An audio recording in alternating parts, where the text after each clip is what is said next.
first projects that we delivered was for Smart Dubai Government and Department of Finance, which was the reconciliation and settlement of government funds across 40 government entities and 15 banks.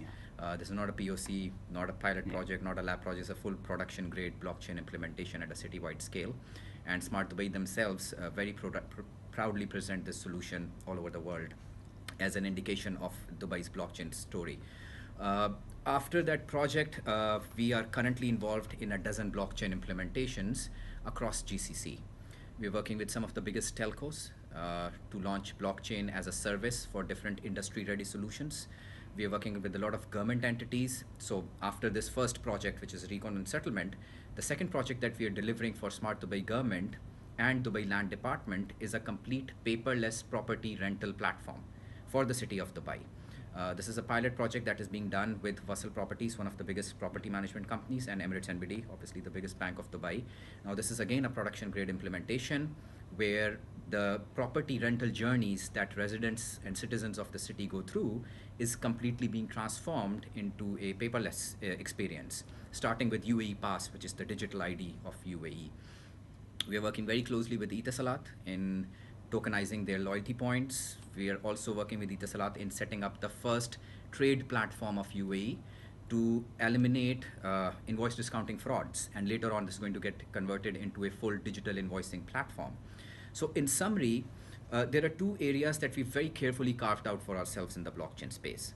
One is digital government transformation. So we help governments and government entities transform citizen and resident journeys to paperless automated environments where multiple government entities are involved while a citizen acquires a particular service from the government. So this is area number one. The second area is financial regulation and supervision. Now this is an area where we go to the regulators and banking federations to implement a countrywide or cross-country financial regulation platforms. We are doing bank trust network implementation for UAE Banking Federation, where any bank that issues a document is verified by another bank today with the help of stamps. So if you take a bank statement or a no objection certificate or a demand draft or any of these documents from bank A and you present it to bank B, they look at it and they say, this looks original because it has a stamp on it.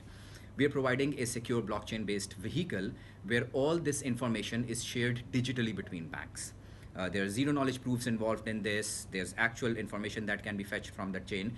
So these are the kind of implementations that we are involved in currently in UAE, in Saudi, in Bahrain, in Kuwait. 2017 was the year of understanding.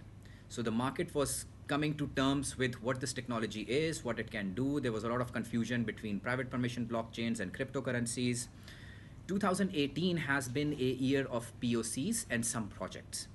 Now, what we are seeing in the market are a lot of very well thought out RFPs that are coming out, which means the organizations have spent the past 2 years looking at the technology, mapping it onto their challenges and problems that they might have in their businesses, and then coming up with a requirement that is very, very crisp.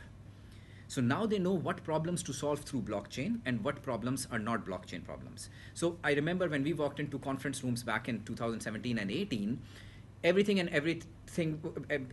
was sort of made a blockchain problem. And I've walked away from conversations with my customers telling them there's not a blockchain problem, there are better ways of doing it.